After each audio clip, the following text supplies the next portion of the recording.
Hey guys, what's going on? Yeah, it's been a while since I've made a video. We have been slammed. I mean, that's an understatement. We are actually doing the finishing touches on this metal building, and so I lost a lot of video footage.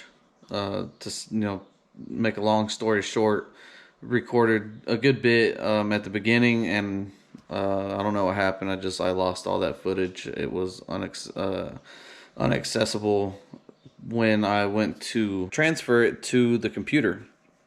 That being said, I'm just gonna make a quick video.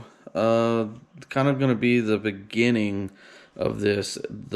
I guess if I do it in parts, I'm not sure, but kind of the part one of the beginning stages. Everything I had to do to get the ball rolling on this job. It's all permitted in city limits, and that proved to be a little challenging. It wasn't too bad, but nonetheless, everything had to go through city inspectors. I had to get a stamp of approval from the city, submit all sorts of types of paperwork, and that's what this video is about, to try to help somebody in my shoes who kind of is green to figuring out what their city officials, their city inspectors, their permit department's probably going to want to see. Granted, every department, every county is going to be different. They're going to have different requirements, but majority of these counties, they follow the same codes. Not only that, but same for electrical. All those codes are going to be the same. Plumbing codes are going to be the same.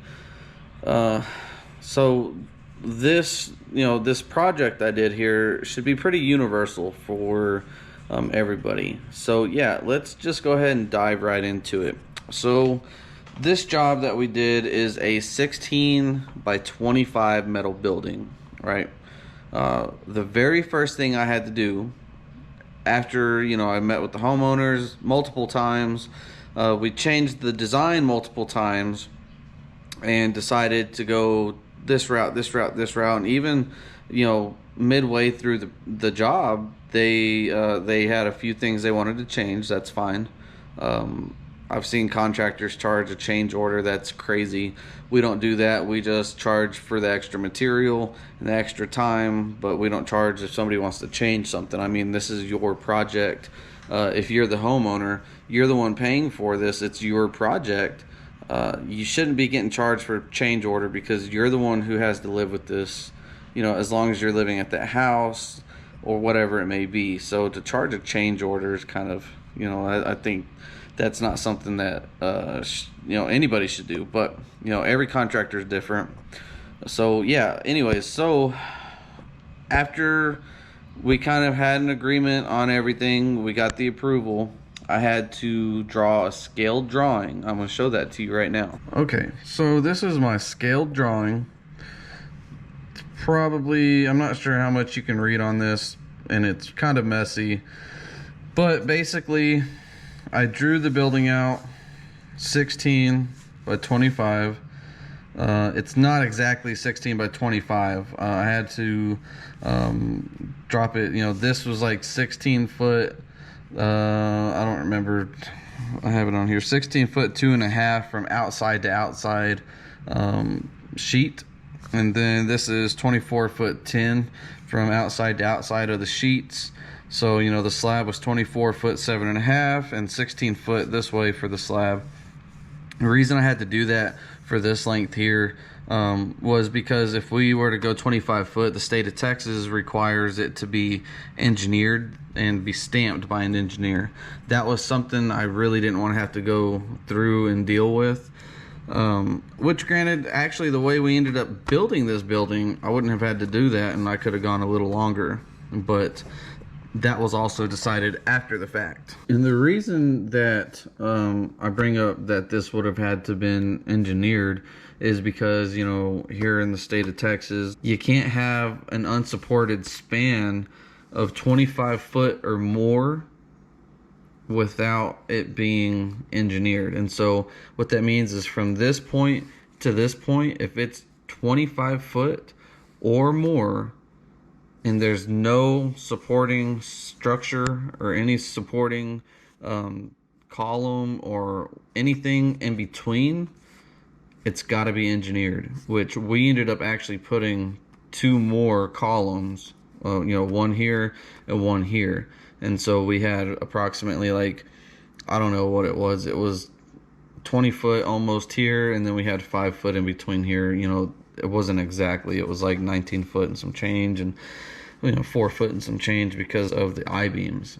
But yeah, that's why I mentioned that this would have had to have been engineered if I wanted it to be any longer. But as long as you have support columns every so often between that, at least every 25 feet, which I would suggest not going that far unless you actually know what you're doing. As long as you have support columns every 25 feet, it does not need to be engineered. But again, you need to get with your local city hall, with your permit department, and ask them what they think, what they need, and get their opinion. So I drew this drawing, I scaled it, put a compass. Always put your compass, and the compass is going to represent which way this building's facing on the property. Okay, you're going to put your setbacks. My county, we have to be 6 foot off the property line in any which direction, and we have to be 10 foot in any which direction from, if the house is over here, you have to be 10 foot from the house. If you have a shed over here, you have to be 10 foot from that shed. So I showed my setbacks. Minimum setbacks is what I put on there. I put approximate distances from each, from the house, from the shed, and so on and so forth.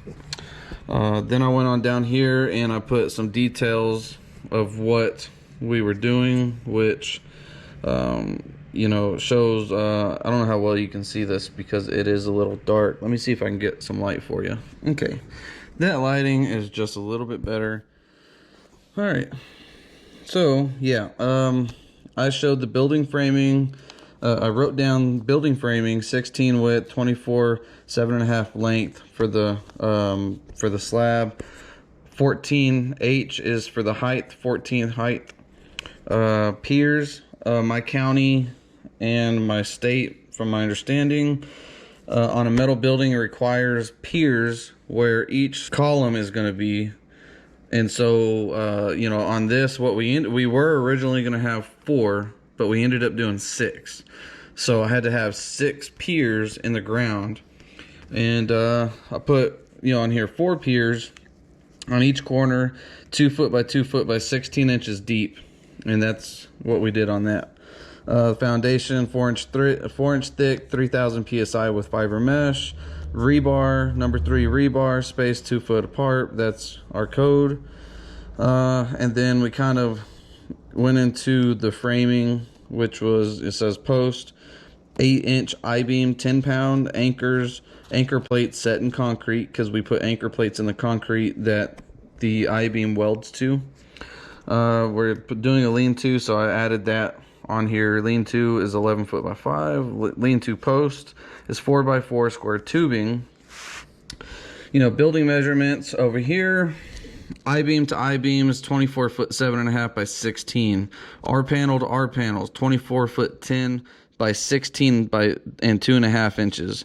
No, R panel ribs are 1.25 inches, which is why I provided 2 different measurements.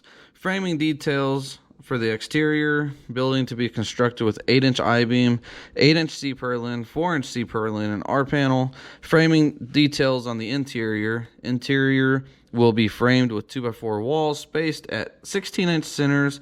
Insulation is vinyl-backed insulation R10.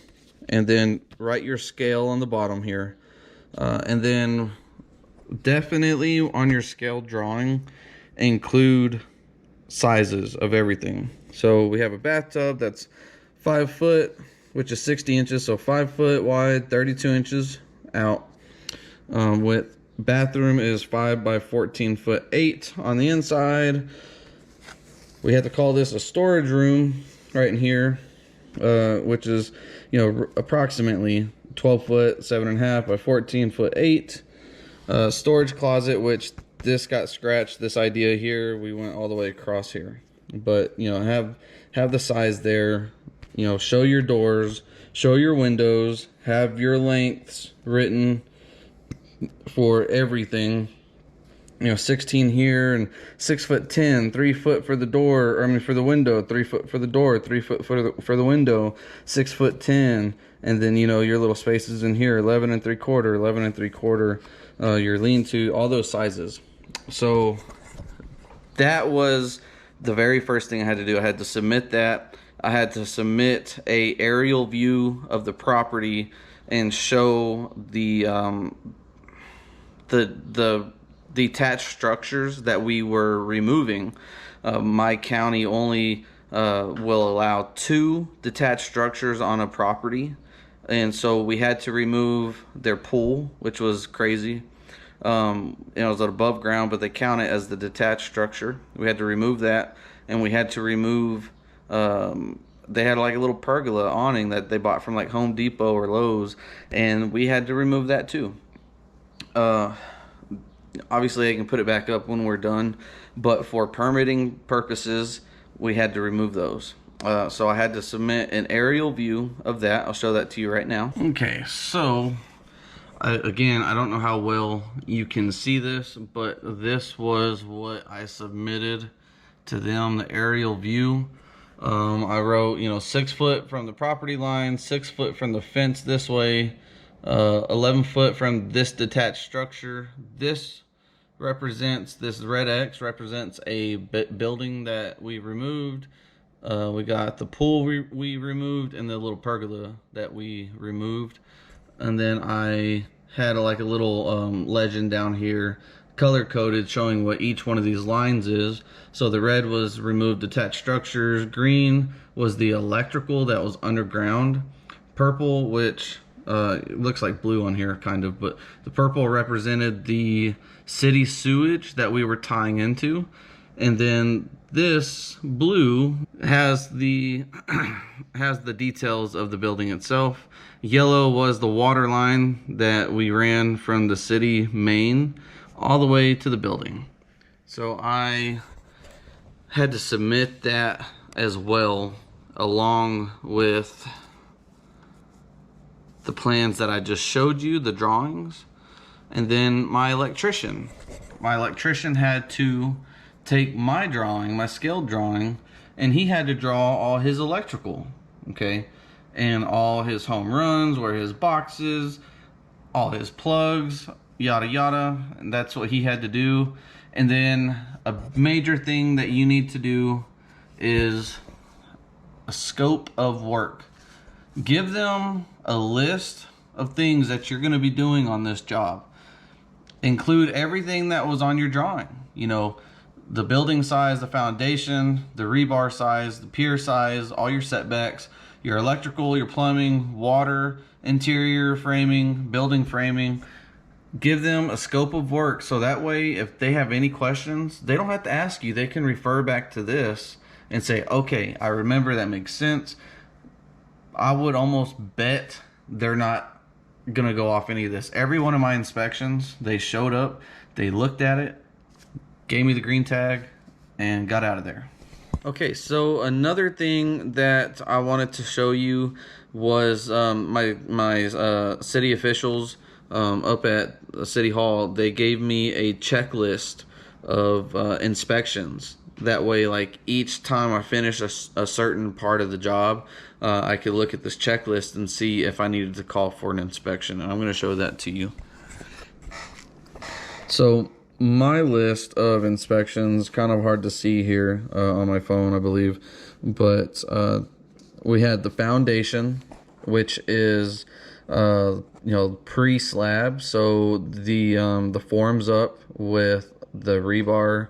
That was actually the first one that we failed, but it is what it is. You know, I think I'll explain that here a little bit better. The next one is slab. So they don't actually come out and check the slab. I don't know why that's on here, but that's not something that they come and look at. The underground electrical was the very first thing that we actually called for inspection on, because, you know, we dug the trench, buried the electrical, or put the electrical in the ground, and then had them come and look at that. So the underground electrical, and then the plumbing rough-in, which was us tying into the city plumbing, which, you know, we had to dig all that up. So the underground electrical and the plumbing rough-in were done before the foundation, and then we had the foundation done, okay, and then we had the, let's see, the framing, which was exterior framing, we had to call on. After the exterior framing, we had the electrical rough-in and the plumbing rough-in, and then we had the interior framing. Insulation we didn't have to have because you know, we used that vinyl backed insulation on the building, so we are, you know, it already had insulation. So, you know, basically she did inspect that today, but we didn't have to call in for it because, you know, we passed that. The way that those buildings are built, that type of insulation will work. The next inspection will be the plumbing, because we already had the plumbing top out as well. Will be the final electrical, final plumbing, and final building. So we have 3 more inspections to do, but those all will be pretty easy, nothing crazy. So that being said, we started this job, I don't know, we've been out there like 7 weeks now. But we've had a few setbacks because, you know, plumbers couldn't get out there when I wanted them to. That's not their fault. It's just how it happened. We had some stuff on order that didn't show up when it was supposed to. And then the electrician was on another job, so he couldn't get out there when I was kind of hoping. But it worked out because we had other jobs that we could use as filler jobs to go do. So, yeah, that was just kind of the process of pulling the permits for this job. It really wasn't too bad. Even the inspection process really wasn't too bad. I learned a lot of things I was nervous about, but yeah, let's see, do I want to get into that? We only failed 2 inspections. I'm not embarrassed to say it. It wasn't anything that we did that, you know, was detrimental to the job that hurt us. It was silly things that we just didn't know. By city code, before you pour concrete, at least here, you have to have rebar chairs. So I had them, literally had the box sitting right next to the rebar on the slab before we poured, and I didn't have them underneath the rebar, and she failed me, and she said, if it's not ready when I get here, I'm not going to pass it. And I understood. I put them in. I called another inspector, and I had it passed within the hour of her failing me. No problem. Not upset with her at all. She's doing her job. I learned my lesson. That's part of this process. The next inspection that we failed was the electrical rough-in. For one thing, it was very minor. We didn't put a hardwired smoke detector. I didn't know that, honestly. And my electrician, he hinted that he knew, but at the same time, we both kind of thought that we could just, you know, put smoke detectors up on the sheetrock, because why can't we? I didn't know that they required a hardwired smoke detector. We put that in. The inspector said, send me a picture of it. I'll pass it. Sent him a picture. I had an approval within 2 minutes. Those are the only 2 things we failed. We got the interior framing inspection done today. So we started sheetrock today, which, you know, obviously all of this will be on another video. Other than that, you know, we're getting ready to wrap this job up probably in about 2 weeks. You know, we're going to do the sheetrock. I still have to build the lean-to. We're going to build some railing across the lofts, and we have to do mud work on the sheetrock. We're not doing any texture, we're not painting, we're not doing the flooring, but other than that, you know, we're finishing everything else. So yeah, I'm thinking about 2 to 3 weeks, hopefully more like 2, because we have a lot of cool jobs lined up that I'm excited for, that I'm excited to show y'all. But yeah, anyways, if you guys have any questions, or if you think I missed something, left something out, or if you have some input or whatever it may be for your county, please don't hesitate to leave a comment down below. Let me know, let other people know, because the more information we have out, the less people have to wonder when they go in to start a job like this. You know, working with the city can definitely be nerve-wracking, but at the same time, once you do it once, you know it. And the inspectors start getting to know you, and they see your work, they know the kind of quality work that you do, which in terms makes your life a lot easier when it comes to pulling inspections and whatnot. So yeah, I appreciate everybody watching. Sorry it's been so long since we've posted a video. We've just been extremely busy. But yeah, I got a lot of video editing to do, so let's get to it.